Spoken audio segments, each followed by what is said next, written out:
Hello, everyone. We're just going to wait a few minutes while people come in before starting the event. In the meantime, if you would like to, you can put in the chat where you're from. We'd love to hear it.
It's so wonderful to see so many people from all over the world. And welcome back, everyone, to Jane Austen and Company. We're so delighted to see you here for the second event in our new series, Asia and the Regency. My name is Anne Ferdig, and I'm a doctoral candidate in the Department of English and Comparative Literature at the University of North Carolina at Chapel Hill, as well as the co-director of Jane Austen and Company. For those of you joining us for the first time tonight, first of all, welcome. We love to see you, so many people joining us. Jane Austen and Company is a free public humanities series hosted by the Jane Austen Summer Program. Our mission is to bring free events and workshops on Jane Austen and her broader global context to audiences around the world. Tonight, we are thrilled to bring back an old friend of ours, Hilary Davidson, who will be speaking on global fashion in the age of Jane Austen. For those of you who have been with us since the beginning, you may remember that when we first went virtual in 2020, Hilary was our third talk. She gave a fantastic speech on dressing with Jane Austen. And we are so delighted that she is joining us here again for what is going to be another fabulous lecture. I am also joined tonight by my co-hosts, Dr. Inga Brody and Dr. Kamiya Ogawa, as well as our technical director, Jared Powell. I'm going to hand things over first to Inga to introduce Hilary and to talk a little bit more about what we hope to do with this series.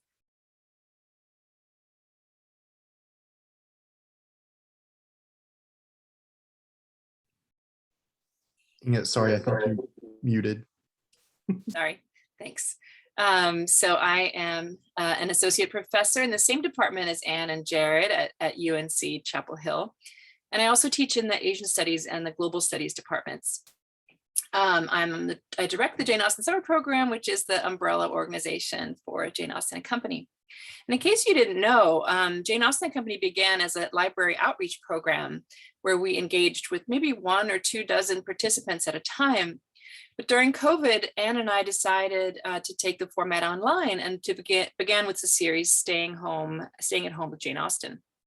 And that series explored the role of various domestic arts in the Regency, and that's where we had the good fortune to include Hilary. This was followed by our series Race in the Regency, which took interdisciplinary approaches to the experience and representation of race in the Regency, primarily in relation to slavery and abolition. And each event in these 2 series attracted hundreds of visitors from all around the world. So we've been just delighted by the number of people that have joined this community. And we hope to lead the way towards creating increasingly international, diverse, 3-dimensional representations of life in the Regency. I like to think of these 2 series together, or 3 series, as a form of unmasking the Regency. Our speakers are unmasking the far more complex position of international cultural exchange and of discourses on race during the period. And it's also just nice to see people's faces literally unmasked in this open and cordial exchange of ideas. What do we mean by Asia and the Regency? Well, our talks fall into three categories. First, we have later interactions between Asia and the Regency, including Asian interpretations of the Regency, like Kimio talked to us about last time. Secondly, we have cultures in Asia that are concurrent with the Regency, which we tend not to hear as much about. So what was going on during the brief years of the Regency in Asia.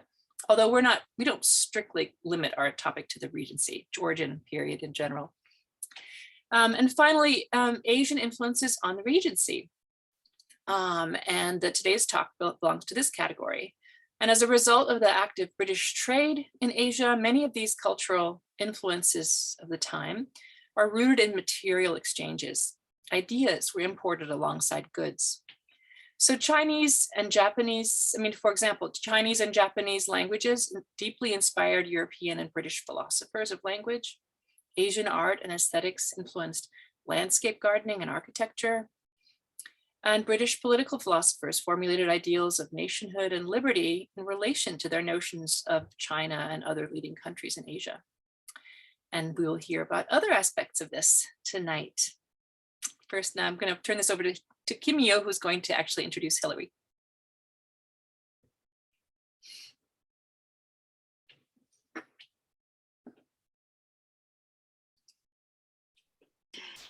Kimio, I believe you're also muted. Sorry, I did the same thing. Hello, my name is Kimio Ogawa. I teach at Sophia University in Japan. It is my pleasure to introduce Hilary Davidson today. Hilary Davidson is a dress historian and curator based between Sydney and London. She was curator of fashion and decorative arts at the Museum of London and has lectured, taught, published, and broadcast extensively in her field, including presenting on the BBC documentary Pride and Prejudice, Having a Ball in 2013. Hilary is an honorary associate at the University of Sydney and a consultant on historic textiles for the Oxford English Dictionary. Her reconstruction of Jane Austen's police coat led to an extensive study of British Regency dress, published as Dress in the Age of Jane Austen. This came out from Yale University Press in 2019. She's currently working on her second book, Jane Austen's Wardrobe, which will come out with Yale in 2022. But before we hear from Hilary, we need a few words of instruction from our technical director, Jared Powell. Thank you. Yes. So I'd like to take a moment to explain how tonight's event will work. So the event will last about 90 minutes total, and throughout and after Hilary's presentation, you are welcome to put questions in the Q&A box at the bottom of your screen on the toolbar. At the end, Inga, Kimio, and Anne will then ask those questions to Hilary. If you would like to chat to other attendees, please continue to use the chat that you've been using so far. So questions for Hilary in Q&A, comments and questions, and just saying hey to other attendees in the chat. And speaking of the chat, we usually enjoy a robust chat, and sometimes you might want to hide it so the notifications don't distract you. And to show you how to do that, I have a short little presentation that I will share. So what we recommend doing is to basically move the chat off your screen to a separate window. So if you're on a Windows PC, the way you do that is to click the chat button at the bottom of the toolbar, and it should pop up as a separate little window, and then you just click and drag that to the bottom of your screen to hide that.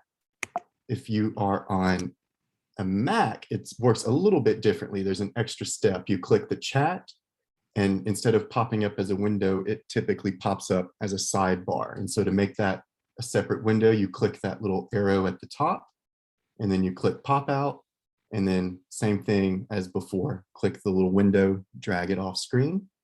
And then finally, if you're on mobile, it works very similarly. You click your chat icon and then click the bell or settings icon, and then it should pop up there to mute those notifications. And I will be keeping an eye on the chat for the first few minutes of the talk to, if anyone has any issues, they can put it in the chat and I will try to help you out. And with that, I believe I'll hand things back over to Anne. All right, thank you so much, Jared. Please note that tonight's program will be recorded. We usually post those within about a week of the original program on our website. And that website is, some of you have been asking, janeaustenandco.org/recorded-events. And we'll be posting that again in the chat. And we'll be sending it out to everyone who's on our email list as well. And without any further ado, I'd like to hand things over to Hilary Davidson. Thank you so much, everyone.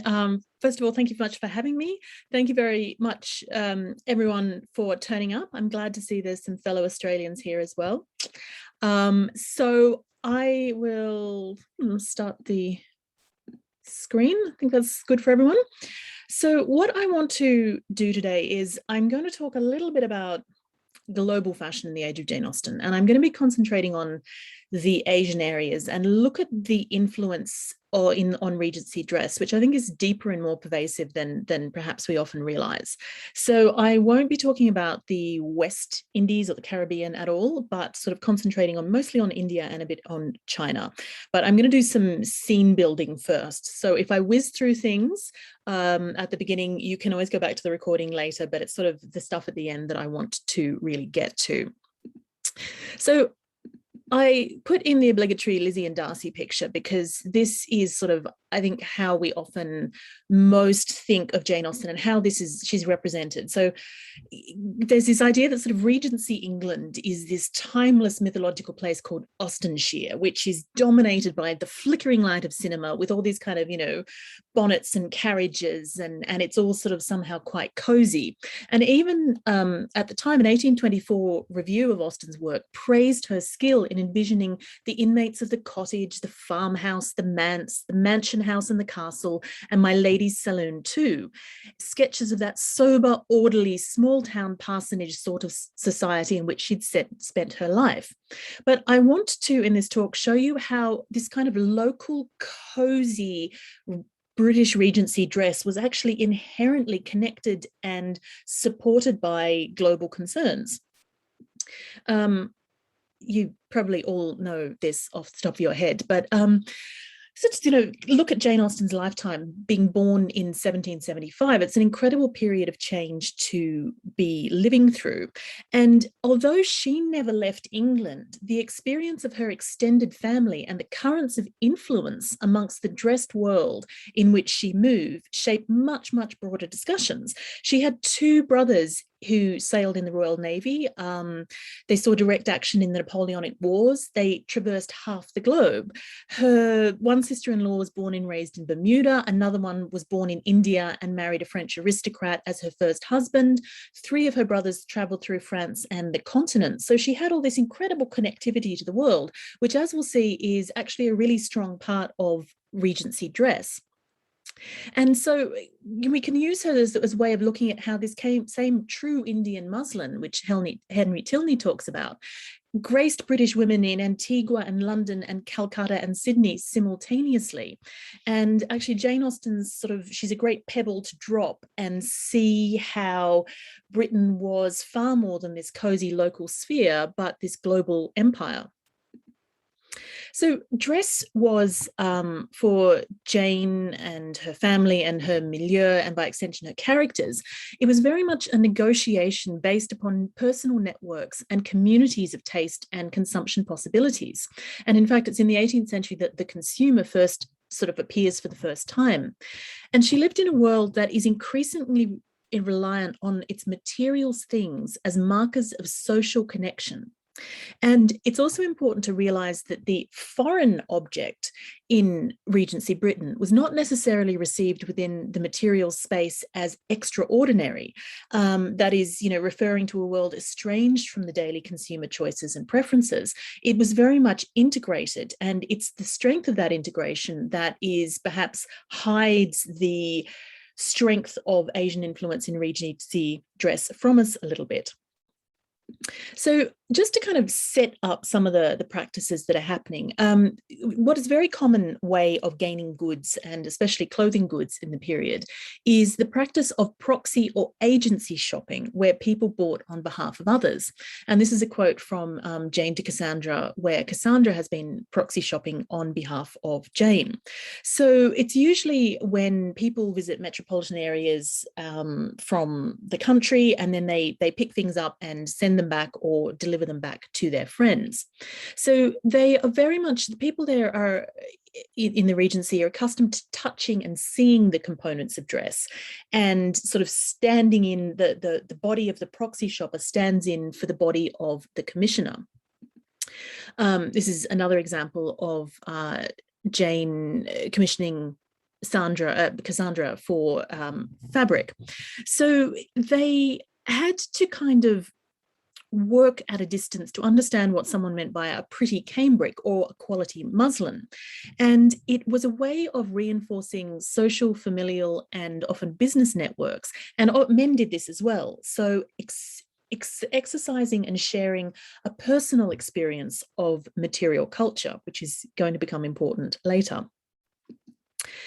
So apart from the brief kind of Peace of Amiens in 1802 to 1803, during this period, Britain was at war with France pretty much roughly from sort of 1793 to 1814, preceding the final conquest of Napoleon at Waterloo in 1815. So not only does military clothing have a huge influence on Regency fashion, but this idea of foreignness and the expansion of the gaze onto parts of Europe, especially ones that are less known, they started really flooding back into Britain and influencing clothing in new ways. So you have also a lot of print culture about foreign areas, transmitting information about the customs of continental nations to the reading British. So instead of kind of this idea of the war isolating those left at home, what you have is war as a medium of greater influence and of more ways for people to absorb the details of dress of peoples very different from themselves. And so we start to see an increase in sort of foreign ideas in fashion, one of which is beautifully embodied by the turban. Now, to sort of say that, we can say the turban is generally sort of Asian or Middle Eastern. It's a kind of headwear that is worn across that huge continental sweep, but it really comes into fashion in this period. And famously, Jane Austen wears a Mamluk cap in 1799, which is inspired by the Mamluks' kind of knightly warrior caste in Egypt. And that is directly coming from the Egyptian campaigns that are being fought with Napoleon. So here is Mamluk Rustan, who was Napoleon's actual bodyguard. And so the kind of, this is an example of a Mamluk cap in fashion at the time. But once you look into Regency dress, the turban is incredibly fashionable across women's dress. And there's also ones that they say are, you get these quotes like turbans festooned with large loops of large beads ending in bead tassels after the most approved prints of Tipu Sahib. So again, looking directly at this Indian influence and the ability of print media to transfer ideas about foreign clothing. So the turban becomes a normal part of Regency dress, but it is inherently non-British. And another thing which is really embedded into clothing practices by this point is the idea of a nightgown. So what had become familiar in domestic dress was very acceptable, the things that have become normalized. The visible foreign was, before it became normalized, the visible foreign in fashion was often seen as a conscious affect or kind of suspicious duplicity. But this quote from Pride and Prejudice about Mr. Bennet sitting in his library in his nightcap and powdering gown, what he means is this kind of nightgown. So this is a picture by David Wilkie showing this loose, soft gown. This is a mid-18th century version, and you can see that it's directly taken from Chinese robes. But the cuts of these nightgowns or informal robes, they've come into Europe from sort of the mid-17th century, and they're Indian versions of Japanese kimono. And so you get nightgowns or banyans, all sorts of names for them, but they're very normal, but they are essentially an Asian garment. They're often made up of imported Indian chintz fabric or Indian and Chinese silks, and have this kind of generically oriental air that was part of a wider taste for exotic designs in the late 18th century, sort of chinoiserie or orientalist style. Here's a couple more examples of nightgowns. So this is a beautiful late 18th century Indian chintz nightgown, and you can see how it reflects that kimono shape. This is a dressing gown that is made up of late 18th century Indian chintz, but in the 1840s. So you can see how this kind of it morphs and changes, but it's based on Asian textiles. And one of the strongest influences that, again, I think we don't necessarily associate as Asian is these small prints. This kind of the pretty cottons with small prints on them, they are actually coming about from India originally. Now, the Calico Acts were passed in Britain in 1700 and 1721 that banned the import of most cotton textiles into England, following the restriction of the sale of most cotton textiles. And this was largely in response to India, particularly Bengal, which is dominating world cotton textile markets at the time. And this list here gives you an idea of all the East India goods that are prohibited. And bear in mind that as soon as anything's prohibited, it's prime smuggling material. But one, it gives you an idea of the sheer range of textiles that are coming in. But the acts are repealed in 1774. Just before Jane Austen is born. And this triggers a huge wave of investment in mill-based cotton spinning and production, which ties into the sort of the larger concerns of the Industrial Revolution. A lot of what is triggering the Industrial Revolution is competition with imported Indian cottons. And as printed cottons become more and more popular, this becomes a greater market share and a greater concern for British manufacturers to try and capture parts of. So this kind of all of these tiny prints, this kind of what we have now associations with, it becomes sort of prairie dresses, and it's sort of sweet and cottagey. It's an essentially Asian fabric. This is details of the pieced coverlet that's made by Jane Cassandra and their mother, Mrs. Austen, that's at Jane Austen's House Museum. And I've put it in because it's a wonderful way to look at lots of these small cotton prints. And you can see the kind of chintz Indian origins in the patterning, but also in the concept of the fabric. This brightly printed washable cotton fabric was incredibly important to changing concepts of Regency dress, and that would then set the template for sort of British textile domination, British fashions throughout the 19th century. And so this is, of course, I believe in North America, this is still called calicos, these kind of small printed cottons, whereas in Britain and Australia, what we call calico is what Americans call muslin. So just want to clarify some of those textile terms there. And so the idea of kind of how things connect, it's often a truism of fashion histories that they sort of stress this idea that there was a cessation of trade between France and the continent during the period of war. And there's a couple of quotes here from other scholars. But if we look at the idea that the mobilization of thousands of men around the continent created new opportunities for travel and increased British women's access to desirable fashion goods, it becomes a completely different thing. So these kind of martial tourists, as one scholar has called them, shopped overseas and then brought stuff home. But we have an example of this kind of fashion dissemination in Mansfield Park. William Price, Fanny's naval brother, notices Fanny's head, which means either her hairstyle or her ornament. And he says, do you know, I begin to like that queer fashion already, though when I first heard of such things being done in England, I could not believe it. And when Mrs. Brown and the other women at the commissioners at Gibraltar appeared in the same trim, I thought they were mad, but Fanny can reconcile me to anything. So he's being a fashionable eye that's moving around, and the importance of men for moving some of this global fashion around is really quite important.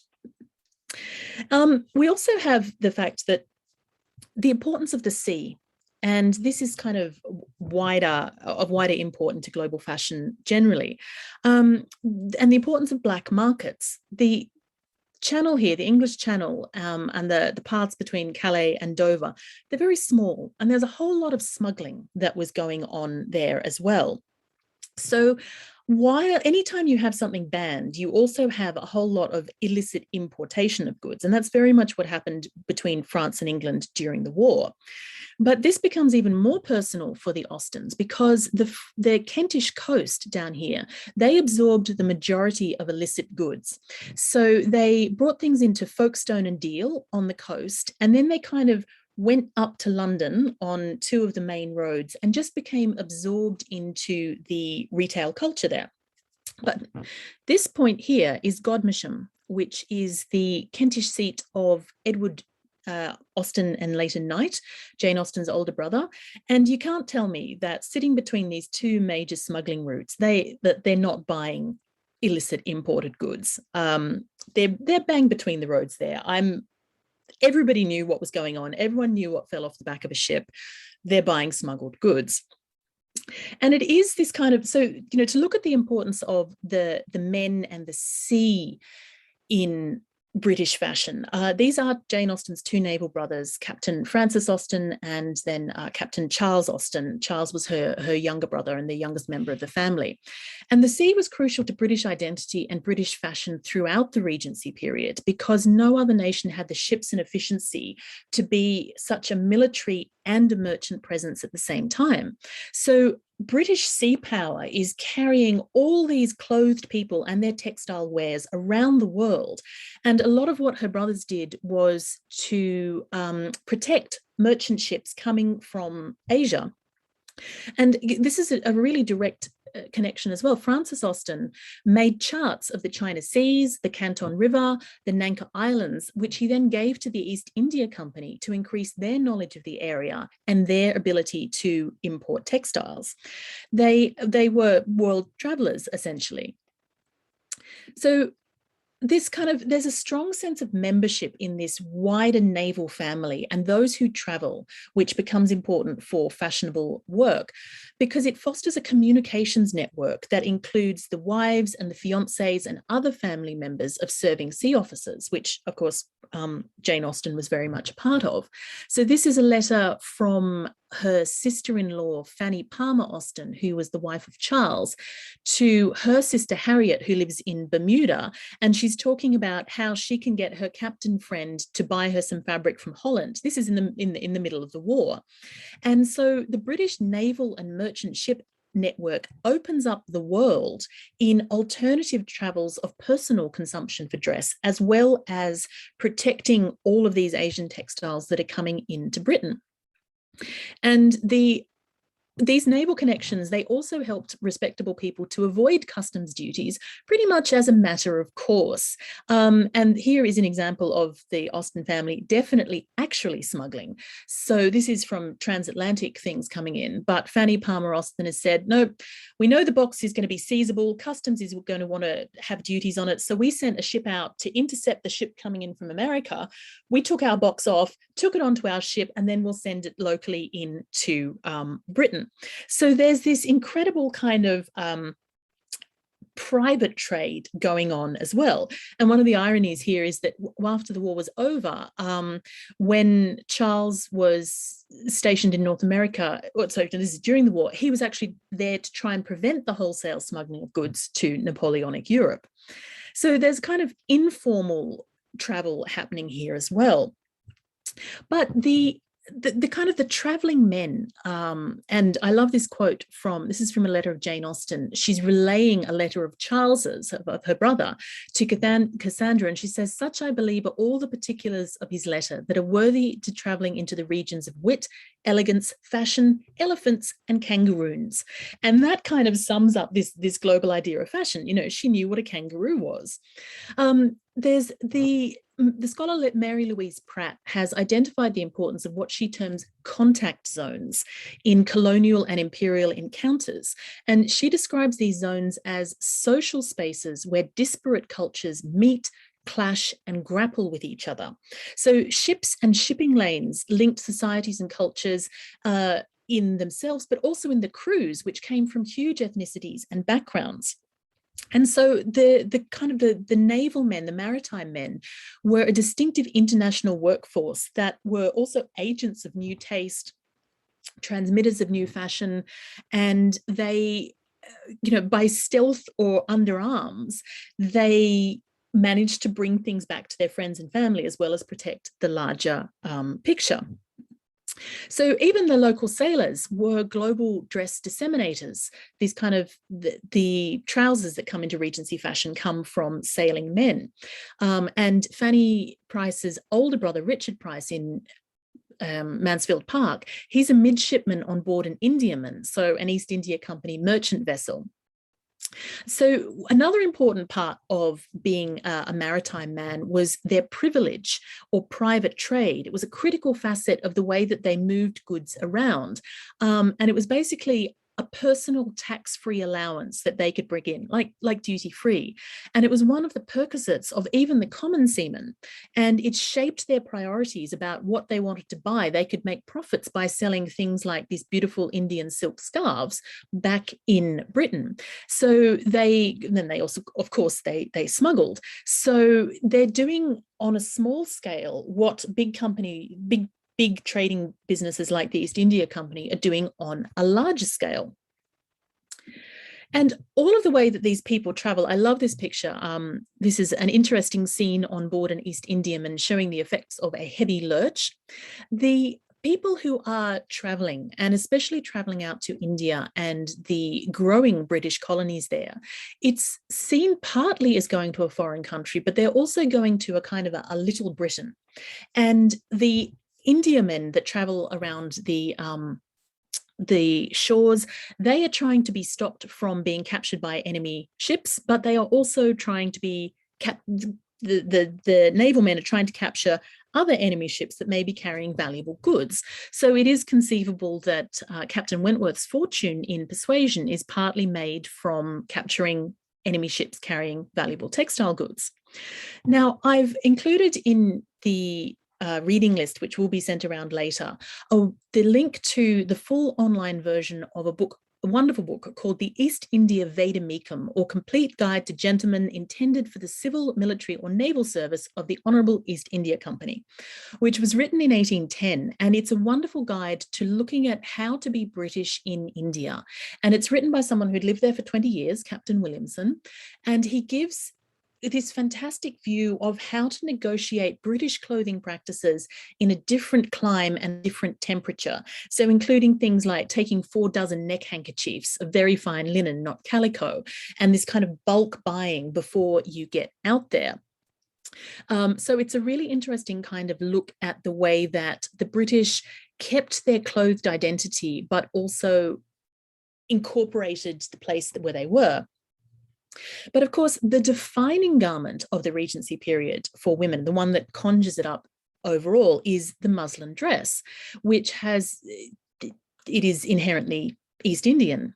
It's been called the little black dress of the Regency. It's appropriate for any occasion. Well, as Edmund says in Mansfield Park, a woman can never be too fine in white, although, as Austen beautifully points out, not the servants, because Mrs. Norris approves of a housekeeper who dismissed a maid for wearing a white dress. But the muslin dress is a perfect example of this domestication of foreign or Asian textiles. It's about kind of harnessing it to what was seen as a superior aesthetic judgment by discriminating application of good British taste. And this kind of negotiation between the foreign and the local is one of the defining features of Regency dress in general. The ubiquitous white muslin dress was the nearest thing to international style that there was, yet it did have different cuts and effects that revealed national origins. So when Betsy Wynne returned to London in 1798 after being on the continent, she had to change all her manners and her fashion, her dress, because it was out of fashion. But muslin became the fabric that united fashionable women's bodies worldwide. It transformed life during Austen's generation, and it really suffuses her personal and fictional worlds and becomes an emblem of Regency dress. It's inextricably entangled with perceptions of Regency England and is the kind of the marker between the old and the new styles of dress. Now, this is some of the finest muslin I've ever seen in person. It's part of a shirt that belonged to Princess Charlotte, the ill-fated daughter of George IV, who died in 1817. But it also shows that muslin was one of the glories of Indian textile technologies and traditions, and how East Indian textiles were key for British Regency dress consumers. Throughout the 17th and 18th centuries, as the trade increases, Indian fabrics set the standard against which all similar fabrics were measured. Like I showed the calicos before, and all of those ginghams and seersuckers and gurras and palampors and chintzes. But until local manufacturing took off in Europe, muslin was an investment because it was always imported. So it did elevate its suitability to court society in this very fine way, in a position that only silks had held before. And here are a couple of beautiful examples of fine Indian muslins as well. They're from more in the mid-19th century, but still very representative of the quality. And a lot of the names, the traditional names, got erased in the transition to European fabric. So where they're called, sprigged or spotted muslins, they have jamdani muslins, or this beautiful double-sided satin stitched dots. They're called doruka in their original context, but just become spotted in the British context. And there's the kind of the Indian textiles as well. For the Regency consumer, they had another sensual aspect that made them quite exotically appealing. And that's one that we've lost historically, which is a sense of smell. Because all of these muslins and other cotton textiles were packed tightly alongside spice cargoes. So on the 6-month trip from India, they would absorb all of these incredible fragrances that would help to kind of judge a cloth's origins. And there's records of, I've seen records of a Bolton weaver in England using spices to imitate the fragrance of Indian muslins to pass off his domestic muslin as imported. There's a wonderful 1795 book of valuable secrets that tells you exactly how to fake genuine Indian muslin smell. But overall, this sort of builds up to a picture that, as the editors of the book, The Post-Colonial Jane Austen, say, British dress of the early 19th century cannot be separated from British imperial activity in the period and must therefore be regarded as constituting a colonial discourse. And the more we kind of look at these clothes, and especially muslin dresses, the more they represent materialized contact zones. They are a discourse between Britain and the world, embodied in themselves. Although English bodies wore English clothes wherever they went, implicitly transmitting national values through the cut and fashion and quality of their attire, the raw materials and cheap labour of British colonies around the world were indispensable to the emergent wealth and culture of Austen's middle classes. They're kind of absent from Austen's fiction, but once you start to look at it, they're obliquely present. And of course, the most famous discussion of muslin in Austen is in Northanger Abbey, with Henry Tilney buying a muslin that was pronounced a prodigious bargain by every lady who saw it. I gave but 5 shillings a yard for it, and a true Indian muslin. And the Regency is the point where because Indian muslins remained the benchmark against which British technical ingenuity was tested, it's only when British manufacturers could equal the quality of Indian goods that they were more secure in international markets. So British manufacturers were really striving to profit from the high consumer desire for muslins. And this is what is spurring industrial weavers on to new technological innovation. And by about the 1810s, they get there. And this muslin gown is actually made up of two kinds of muslin. I wish I'd taken a better picture of it in the V&A, but this I think is British muslin, which is a little bit straighter and smoother. And this is Indian muslin, which kind of has a wobble to it from the handmade items. So this is also helped by some brutal protectionist measures by the East India Company, who raise duties on imports of Indian textiles for the British market 9 times. In 1813, the duty on calicos for domestic production was 85%. And so what the East India Company was doing was exercising financial punitive measures to stop the Indian areas producing such good muslin, and therefore make way for the British muslins that they then start selling back to India. It's quite appalling piece of industrial espionage, sabotage. The full picture is, I recommend reading The Anarchy by William Dalrymple. Anyhow, so this kind of the hallmark of this white neoclassical dress, embodied here by 2 French ladies of fashion, the kind of neoclassical style is underpinned by generally Indian and increasingly British textiles. And British manufacturers were using a lot of invention to get their wares to the continental markets. So not only are they stopping the Indian textiles being manufactured, they're then trying to gain greater market share. And a lot of what Napoleon did with embargoes and blockades against the British was trying to stop British textiles that had imitated Indian textiles coming into Europe, and to try and get the French market going. But all of these kind of neoclassical dresses, this is a picture from Thomas Hope's Designs for Modern Costume in 1809, and you can see the classical influence in a fashion plate here. It's completely underpinning all of the dressed fashionable ideas of Austen's time and really relying on cotton fabrics. But I also want to propose that while this kind of neoclassical style is much written about, of all the styles existing in the British connected world in the late 18th century, regional Indian variations on garments, cotton garments with high waists or skirts starting under the bust and made of muslin or cotton, are the closest match to European fashion. And so I wonder if there's a kind of actually an Indian influence in this high-waisted look.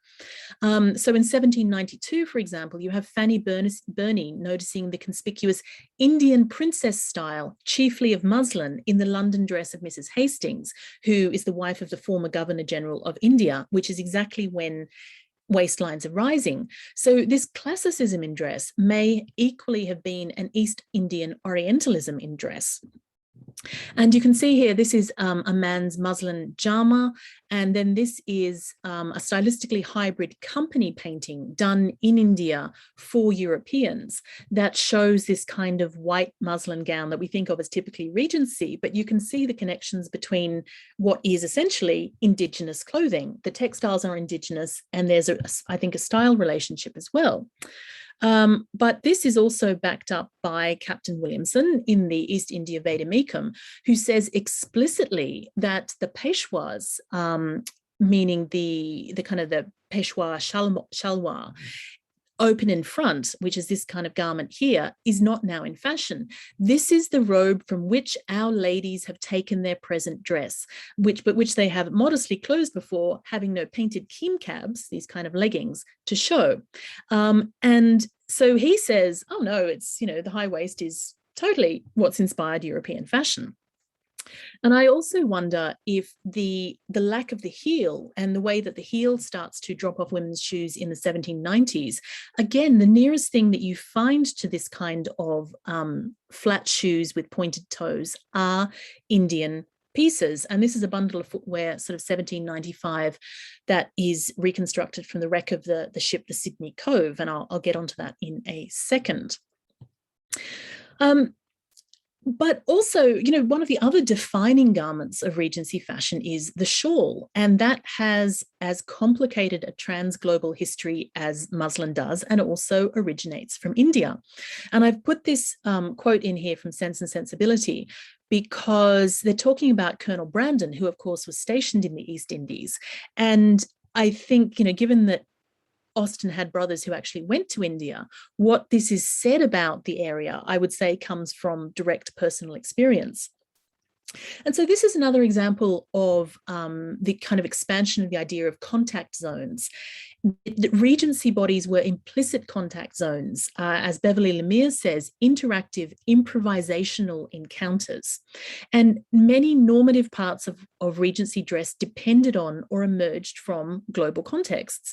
And even though British manufacturers start to domesticate cotton, the fabric itself, the fibre itself, comes from outside the British Isles, from the East Indies, from the West Indies, and of course from the American states and enslaved people working plantations. So this kind of the global history that is embedded in Regency dress is complex and far-reaching. But the shawl is a particularly interesting example as well, because although they sort of start coming in from about the 1760s and English women start to wear them first, they don't really take off until the 1790s. So Austen's first cousin, Eliza de Feuillide, who ended up marrying her brother Henry Austen, she hoped her cousin Philly Walters was repelling cold with her new fashioned shawl in 1796. But shawl itself comes from an Indian men's garment, mostly. Some women wore it, square or oblong and embroidered in wool. It is possible the shawl itself originated in Persia, but the finest and most prized were the Kashmiri shawls made of light, warm cashmere from goats. And so this is an example of a beautiful cashmere shawl with the typical botte or teardrop shape, which becomes paisley, and shows, the previous picture showed how you wear them draped, but women also made dresses from them. So they also tied into this neoclassicism because they echoed kind of palas and stolas of Roman and Greek dress. This is an example of the Empress Josephine wearing a shawl draped very much like a Roman stola as a dress there as well.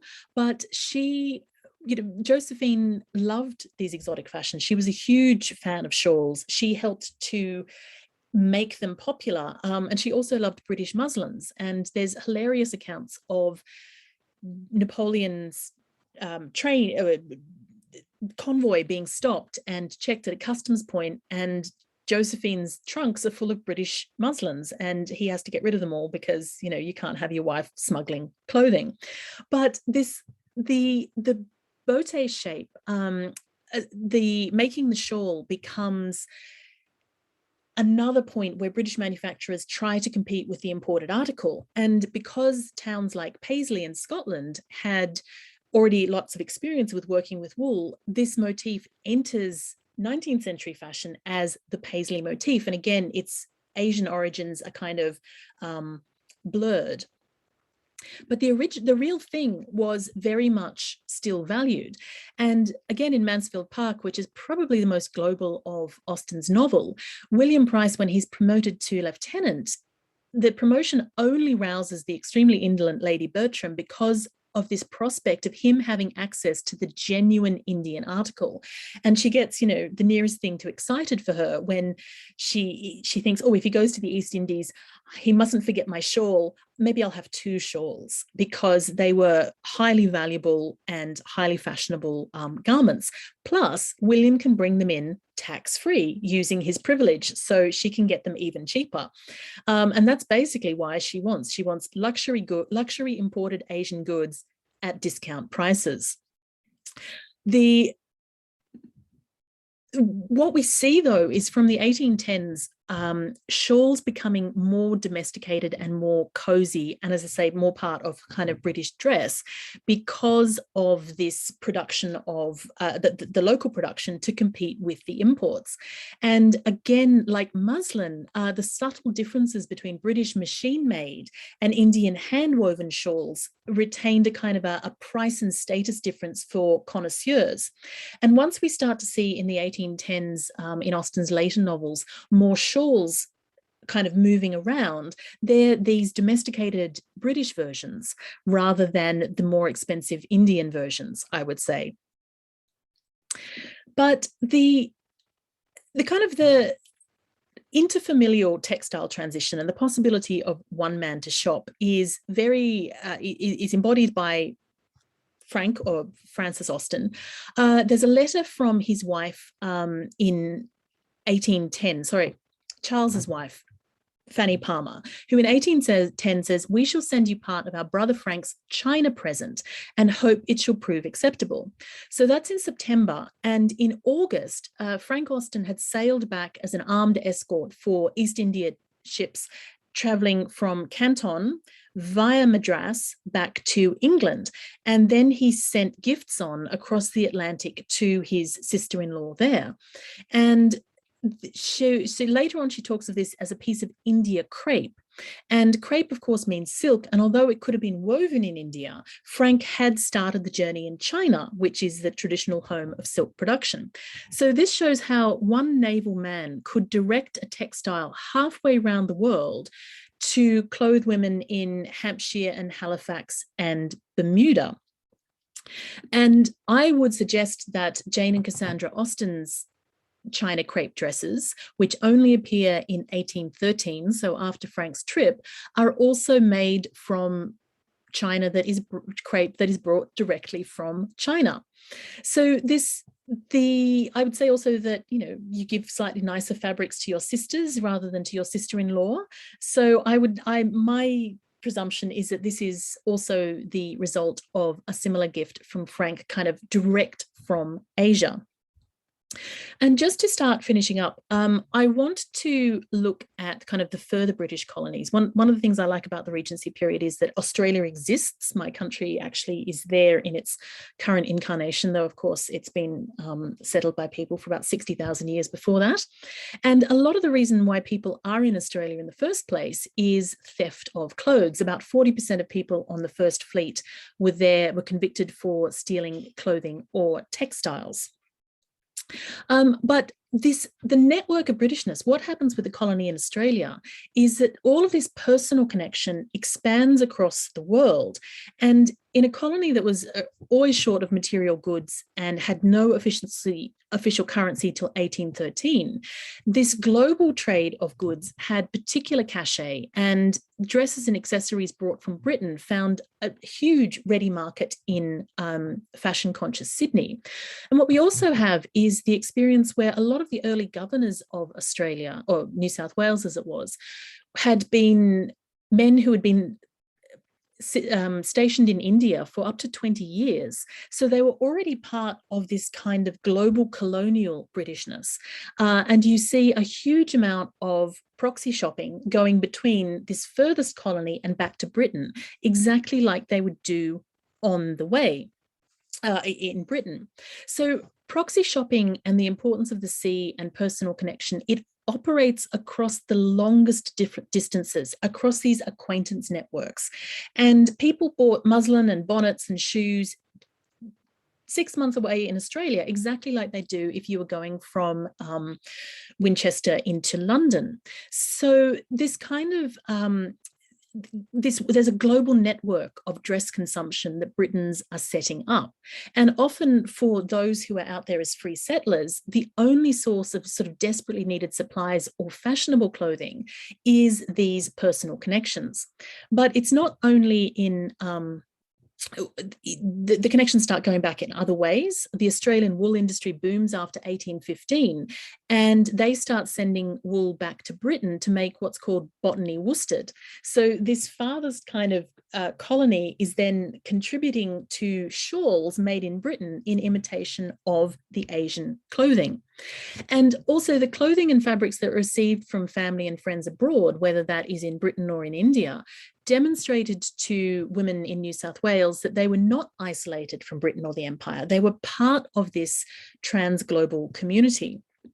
And a lot of that is represented in dress. So this is a picture from early Sydney Cove, and they could be walking through the Hampshire countryside.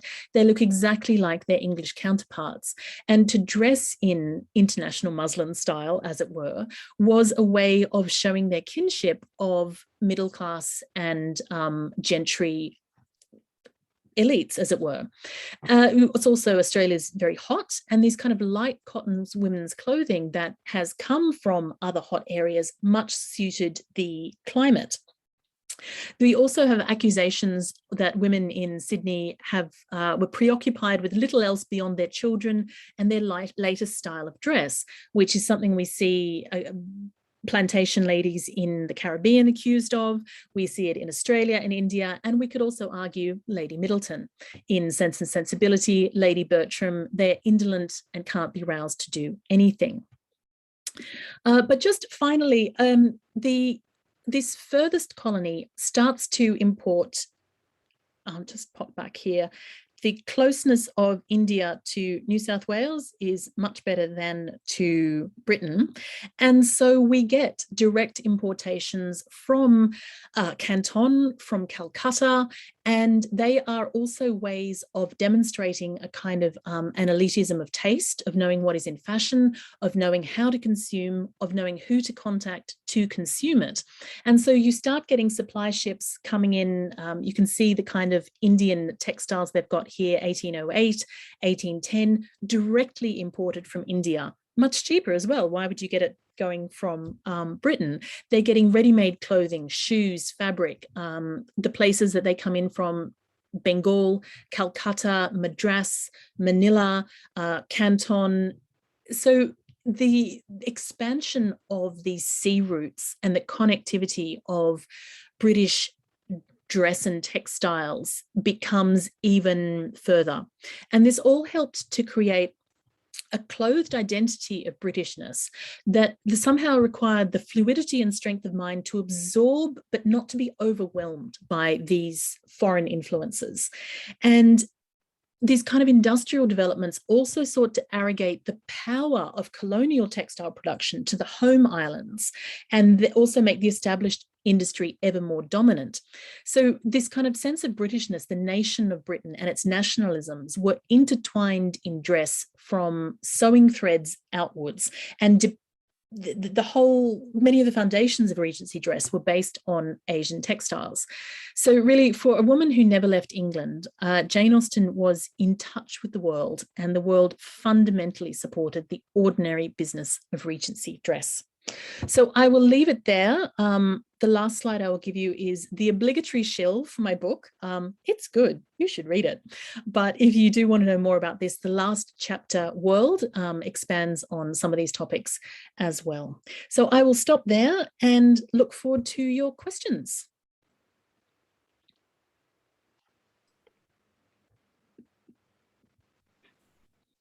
Thank you so much, Hilary. And I will also show Hilary's book. It is excellent if you all are interested in Regency dress and production. So thank you so much. I learned so much today, especially about the level and the scale of smuggling textiles, which I think is really what shocked me. It's the middle class crime of the Regency, you know, as downloading used to be. That's what smuggling was. Everybody did it. Everybody knew. It was totally normal. So yeah. Well, I just would like to remind everyone that there's still time to submit questions in the Q&A box as we ask these questions to Hilary. The reminder: put your questions in the Q&A and not in the chat. So I will begin things off with a question about those beautiful caps you showed at the beginning.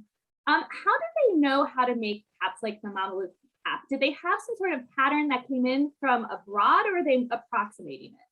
That's a really good question. They are kind of approximating. What you see is really from the 1790s, when women's hairstyles, they're quite large and sort of these big disheveled curls. You start to see fabrics sort of being wrapped around the head. And there is an infinite variety of ways to construct turbans, an infinite variety of names that are given. So it is either things that are just wrapped around the head and then secured, and then they start to be a little bit more structured and a little bit more padded. So it seems to be a combination of being inspired by pictures. If women had been out there, they would have perhaps seen how it was done, seen, men in India wrapping their turbans. Things might have been brought back. So you think of Lord Byron in his Albanian dress, which has got this fabulously rakish turban. He actually bought that and brought that back. So I think it's a combination of imagination, experimentation, and copying. But yeah, the variations are infinite in fashion throughout the period. You mentioned, what a wonderful talk, really enjoyed it. You mentioned a couple of examples of gender switching where like I think it was the jama and the shawl were both originally men's fashions that were adopted by women. Are there more examples like that, or can you say anything more about that impulse? There's quite a lot of gender switching as well from military influence at the time. Right. It pretty much always goes men's dress to women's dress. I can't think of a single example of women's dress to men's dress because of the gender hierarchy. Men's dress is strong, good, and women's is the diluted version of it. But obviously, for men to wear women's dress would just be like a total emasculation, and you couldn't do anything like that. So you see, you think of the cross-dressing incident in Pride and Prejudice, this kind of cross-dressing for fun, but pretty much throughout the early modern period, you have this idea that men's dress is the template and women's dress is a variation of it. So it's fine to go men's to women's, and then there's even still some concern in the fashion plates, in fashion discourse, that women will become too masculine, even if they're wearing things like riding habits. But I think for shawls, because they come in and are so disconnected and they're like a decorative, pretty textile, there's not so much sort of reading them as a men's garment. You would have had to be in India and see men wearing them. But then, of course, they're like native men, so they're a bit suspect anyway. They're a bit effeminate. There's all these kind of gender ideas working as well that are feeding into the ability for men's clothing to go into women's clothing. There is some criticism of shawls even for being worn by women, because you get some quite prejudiced discussion about, these are unstructured soft clothing that are fine for just draping around the lazy tawny bells of the sultry torrid zones. And it's sort of seen that they're not like strong British structured clothing. So even for the women, there's a little bit of like, Indigenous dress is a bit suspect. So I'd love to do more work on kind of pulling out the perceptions in there. Yeah. Right. Yeah. Kim? Yes, thank you so much for a fascinating talk. I was taking all the notes. One thing I was so struck by was this East Indian company exercising financial punitive measures to stop Indian, from exporting their goods. I just think, oh my God, how can you do that? I could sort of sense the sort of, justice that Austen felt when she was writing her novels too. I thought, like you say in your book, you kind of represent characters in two ways, like those kind of poor female characters who can't afford to buy clothes, like Fanny or Mrs. Bates, right? So yes. I'm kind of thinking that there is this sort of disparity between the poor and the wealthy. And I think those people, like you've given few real people like Princess, Charlotte, who could actually afford to buy these exotic goods. I was wondering if you could give us a few examples from Austen's, novels where, there are, I'm sure, a bunch of of characters who could who probably tend to be a little bit mean. I don't know, like East India Company, or Yeah, well, I don't know if there is such irony or sarcasm. Or... Well, I mean, she has enormous fun with Mrs. Elton, who, you know, she's the daughter of a Bristol merchant. So that's for readers, that's instantly a connection with the slave trade of some kind. And she's kind of represented as sort of vulgar, overblown, and tasteless, which is also how, I mean, I didn't even get into the West Indian discussion, but that's also how a lot of the plantation, the wealthy plantation daughters are seen as well. You come over, you earn a lot of money from the plantations, you come over to Britain, you're vulgar, you're tasteless, and you're too much. And she's kind of represented like that as well. There is excellent discussion of Lady Bertram as a kind of colonial woman in Britain as well, and her kind of, you know, that grasping for the shawl, that's all she cares about. But she doesn't do anything. She just sits around embroidering, and she can't even do the tricky embroidery. She has to get Fanny to help her to do the hard bits on this kind of useless bit of needlework that she's doing, and doesn't, you know, care what's going on much at all.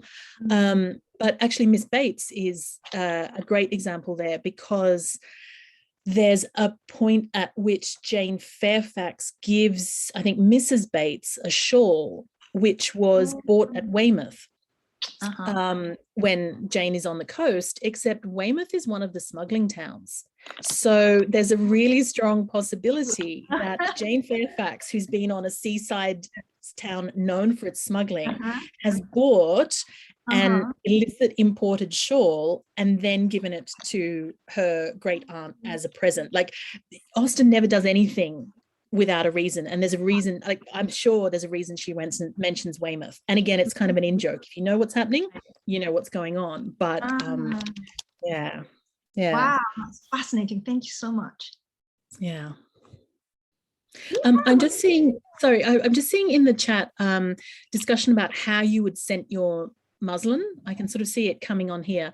I will send to Anne to send around the link to the 1795 Book of Valuable Secrets, and it will tell you exactly how to scent your muslin.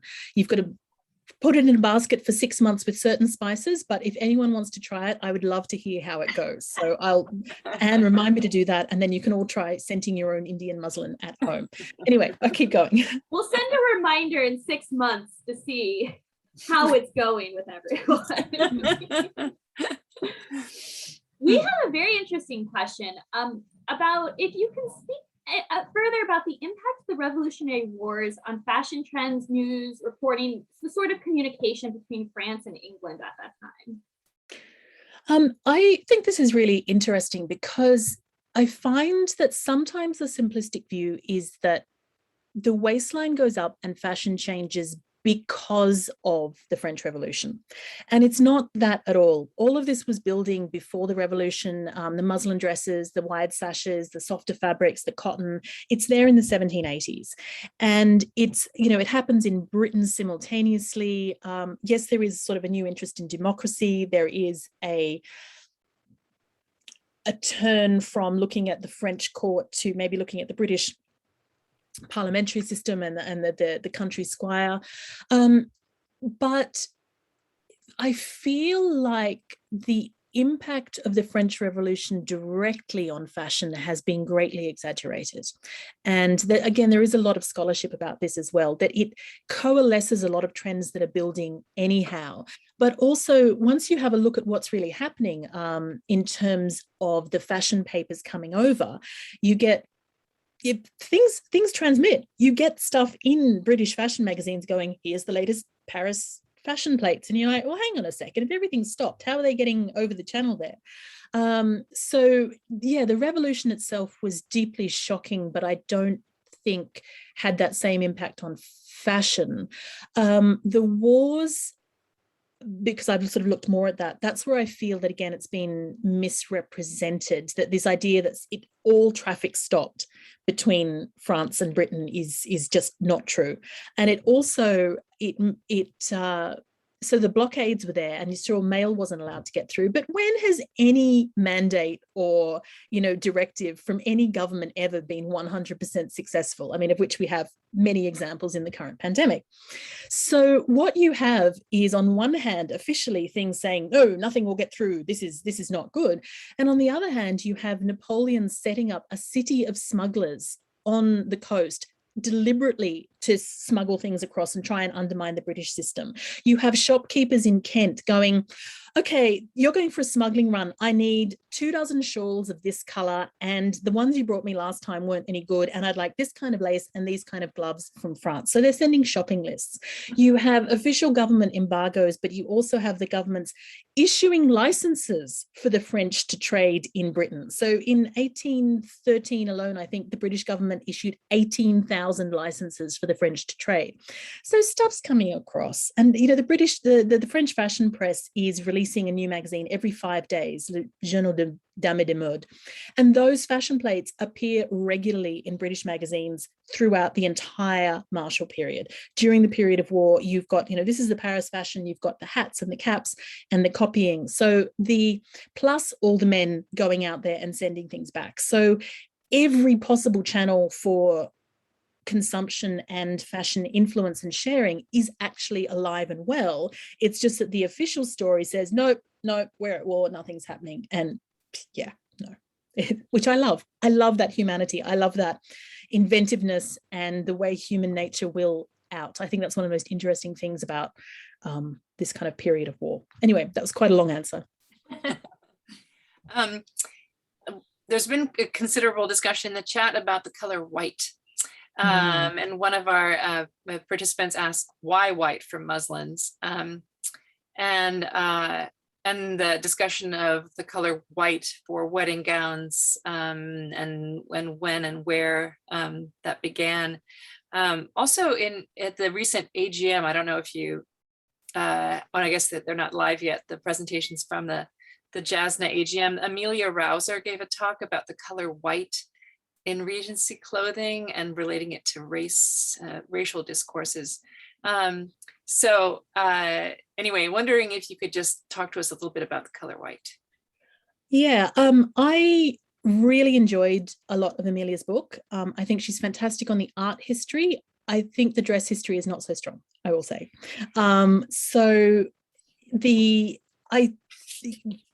Since white is the color that muslin comes, on a purely practical level, cotton fiber is white. And when you, it's like a slightly off white, but it is white. It's not like a creamy so much. And the finest muslin is woven from the finest cottons. So it comes as a white fabric. And then, you do kind of bleach it to make it as white as possible through various means, sunshine and chemical agents and things like that. But it starts off white and then you have to do everything else to it. So in a sense, the easiest thing for muslin to be is white. And then everything else is a variation thereof. Although in the 1780s, and the kind of the growth of muslin and the controversy about, say, the Queen Marie Antoinette's portrait in the white muslin dress, it is also about notions of simplicity, of childhood, of the kind of the simpler clothing there too.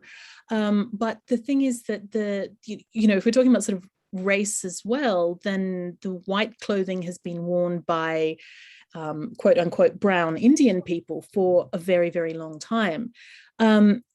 And again, on a practical level, where the status of white comes in is because you do have to have the washing facilities to keep it clean. So the ability to live your life in a way that doesn't dirty or tear your delicate muslin dress already gives a status dimension to it. Housemaids wearing white, as Mrs. Norris complains of, that could be white cotton, but it's still got to be kind of kept clean somehow. So a white muslin dress implies a lot of labor, either your own, but more likely your the people who are working for you. And it also requires a lot of care because it does tear easily. The whole double entendre of Lydia in Pride and Prejudice asking the maid to mend a great slit in her worked muslin. She's just run off and got married. It's Yeah. And there's lots of complaints as well about dancing with men in boots wearing spurs, and the spurs just churn up the bottom of the hem because, I think the whiteness itself, it does tie into perceptions of neoclassicism, which Amelia Rousseau looks brilliantly at, that combination between art and draping and sort of whiteness and statuary. It's just fantastic, the work that she's done there. And she's also one of the first people to really look at how people like Emma Hamilton in Naples, how they are directly influencing fashion, again, through this kind of sense of travelers and bodies coming back into Britain, and looking at that. So I think it's quite a broad question, the sort of the issue of white, but a lot of it does have to do with how the fabric comes and how the cotton comes, but also the care of it and what that says about status, because Regency people are so material and so haptic that to see a clean white muslin dress, it reads a lot to them about process as well as about symbolism.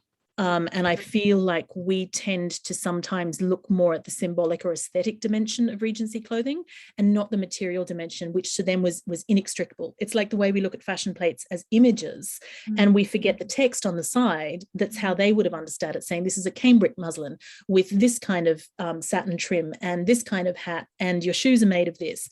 And we just see, Regency dress. Yeah. All right, thank you. But the wedding dress, like the popularity of the white wedding dress, it's always been there, but it's not been such a big thing. And it's really Queen Victoria's white wedding dress in 1840, I think, that absolutely kicks off the white wedding dress trend. But before that, it's not such a big deal. Yeah, thank you very much. Should I go next? Yes, please. Yeah, so I found this question about fashions in Australia. I have a question about the fashions in Australia. Did the proximity of Australia to India give the Australians any advantage as to changing styles? For example, did any styles from Australia evolve and then pass back over to the British Isles at the time? Not that I've seen evidence for. What you see is a lot of correspondence between elite and gentry women in Australia and kind of back to Britain. And sometimes they'll say things like, oh, thanks for sending the dress. The style was a bit of a surprise. So they've kind of like, British fashion has changed and they're like, oh, we weren't expecting that. They seem to be very concerned with keeping up with fashion, like international colony fashion in general. However, even by the 1810s, people who were coming out to Australia fresh from Britain, they noticed a distinctive Australian style in the dress. And the way that they characterize that is slightly over the top. They say it's like slightly too much, that the women's dress is a bit what might be called vulgar in Britain. So the hats are a bit bigger, the dress, like it's all just a bit more than British fashion. And that's the thing that people who came in fresh really noticed. So that may have been something with sort of the things coming in from India. I've not found any record of influences going back because, of course, the Australian colony was very much in the subordinate position. But yeah, going a bit too much, which I think is quite interesting. I'd love to learn more about that and how they read that as too much at the time. Yeah. There's another really interesting question that kind of has to do with how these trends pass back and forth. You mentioned that Indian men's clothing trends were adopted by British women. How did the kind of adoption of Indian clothing by the British affect Indian styles back home? What a great question. I don't have enough definite research on this to be able to answer it directly. There are fascinating accounts, and again, in Captain Williamson, which I've given you, about who makes your clothes how, so that the local sewers can be trusted with sort of undergarments and some women's clothing, but don't ever get them to tailor anything, send back to London to be tailored.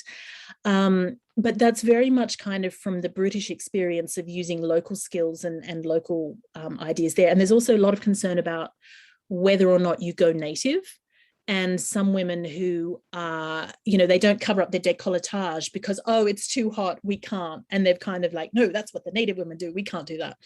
But then there's also quite funny accounts of British men who are determined to stay in British wool and British kind of three-piece clothing until, as Captain Williams says, they eventually melted into acquiescence with the local custom. But it's very much from the British point of view, and I would love to do more research on this subject and find out what kind of mutuality and kind of influential contact zones were there as well, and how it went back and what that had to do with the position someone might be in the local society. I think it's a lot more room for research there. So I can't answer exactly, but I want to know the same thing. There's a lovely question here too, with the quote from a Scottish poem from 1810, referring to native tartans. Scottish tartans says, "Superior far to robes of gold that come from India's gaudy looms." Any idea yes. any idea what that fabric might refer to? And just to add on to that a little bit, people are asking also about dyes in general, and whether England had to import new dyes for these to achieve these gold or other colors, and whether one would ever dye muslin. Sorry to pile those on. Yeah, no, that's fine. Muslin was frequently dyed. There's lots and lots of examples of colored muslins, both in texts and in material examples and in portraits. So yeah, often dyed. And again, once your white got kind of grubby, it was a great way to keep it going. You sort of go, nope. In fact, Jane Austen talks about this. You know, my poor old muslin has never been dyed once. She's waiting for it at the dyers, and then she, at another point, she has a friend of hers has a dress dyed and it falls apart at a touch, and there must have been something wrong in the dye. So the dyeing technology seems to just be continuing apace. Again, there's fantastic books on dyeing that give you all the recipes, including incredibly caustic materials. No wonder the dresses fell apart at a touch sometimes. So I don't, in terms of the color, it was more the block printing technology, and the application of color onto cotton, which needs different mordants that dyers needed to pick up on. And then, of course, the invention of roller printing technology, which supersedes the Indian block printing technology. But I think there's also that sense of, you know, the Scottish poem, which is a great find, by the way. One, there's a growth in a kind of nationalism about Britain, which includes Scotland, and Scotland is coming back as an aesthetic presence. Josephine and Napoleon were Scotophiles, and they got around in Scottish style dress. It's hilarious. So there's this kind of growing Scottish nationalism, but also about the productions of Scotland. So things like Paisley wool. They are also, there's a lot of manufacturing areas that are increasing their cotton production and starting to sell. So Glasgow had a huge global market share on its own and was selling a lot of things back to India. So there's a bit of nationalism and patriotism going on there as well as I would say, you know, all of those beautiful, you think of sari fabrics now with those kind of gold edges, and you get a lot of embroidered muslins with gold in them. So you'd have a fine muslin with like gold patterning all over it, a gilt muslin as it was called. But again, kind of wearing too much gold is seen as not British. It's too much, it's a bit vulgar, it's something that the Indians or the French might do. You know, being too much and being too overdressed was very much seen as like, that's what the French do. And the French were like, yeah, the English are really boring, you know, and the English would go, no, we've got really good taste.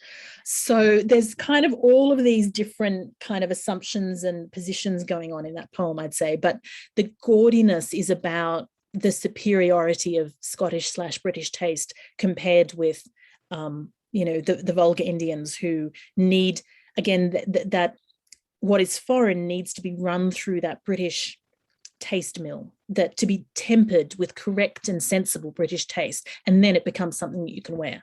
So, you know, all these kind of levels of interaction in that way, it's really interesting to unpick.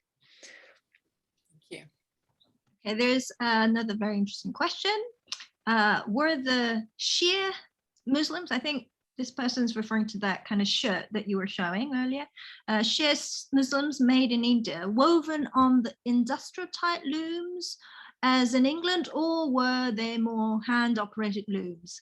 In the all hand operated. Yeah. All hand operated. And I think this is a part where this person wants to ask. In the beautiful example you showed with embroidery on the sheerest muslin, was the embroidery done in India or in England on the imported muslin? It could be done either way. A lot of it was done in India. And so it was imported, already embroidered or decorated in some forms.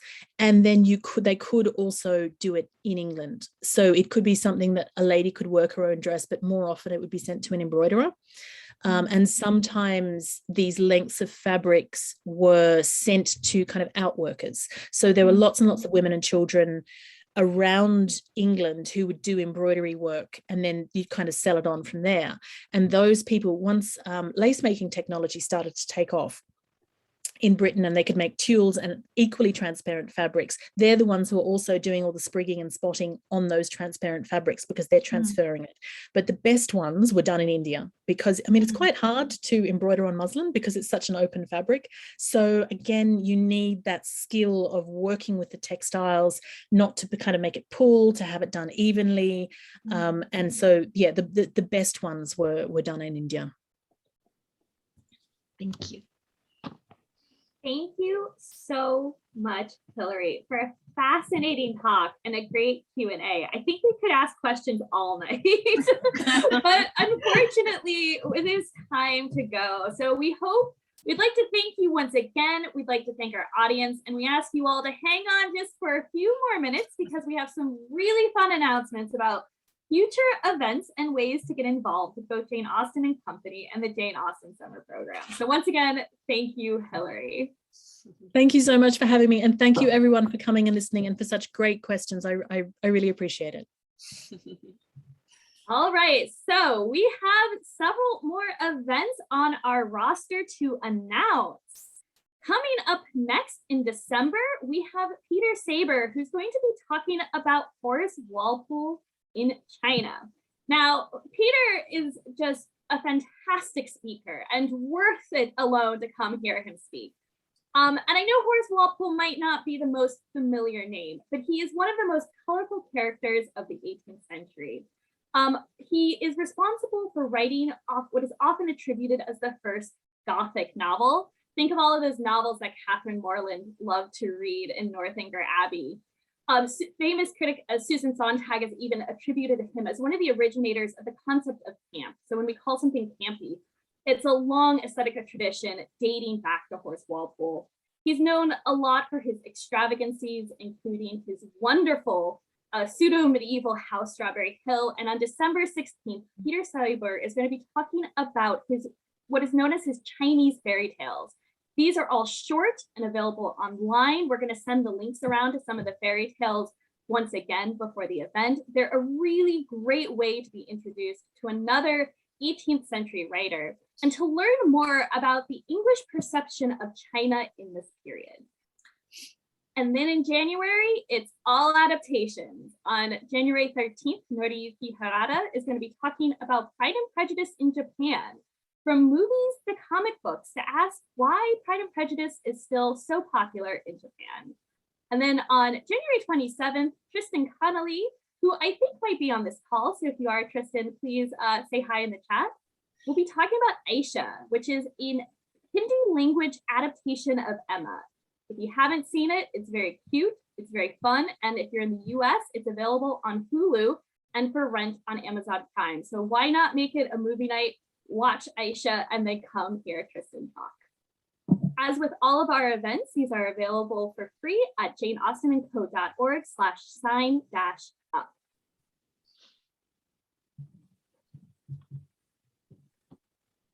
And sorry, I had to unmute myself, and if you want to read more about Jane Austen, her life, afterlives, and adaptations, come check out the blog for the Jane Austen Summer Program, or follow us on social media.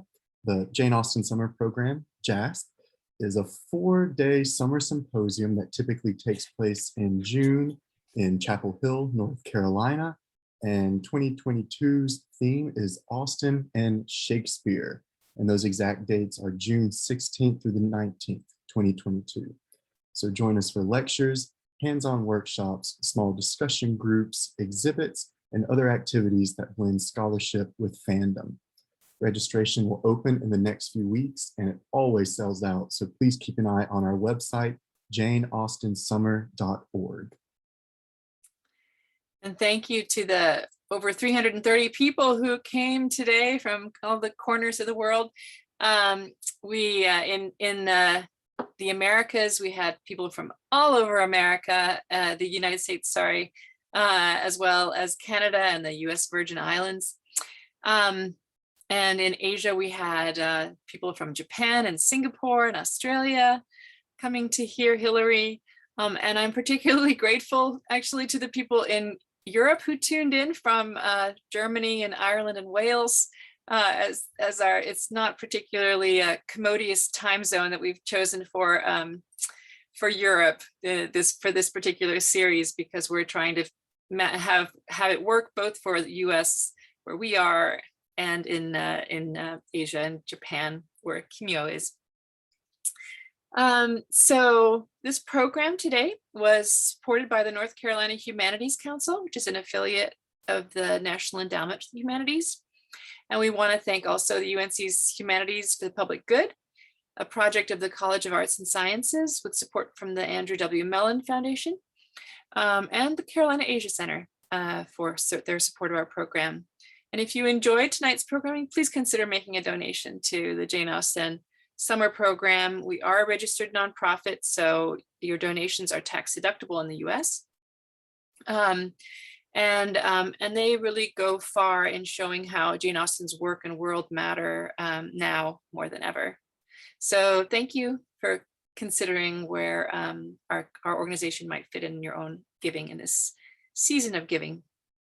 So thanks everybody once again for attending, and we hope you remain healthy and safe until we see you again. Bye. Bye. Thank you, Hilary. Bye. Thank you, Hilary. Bye.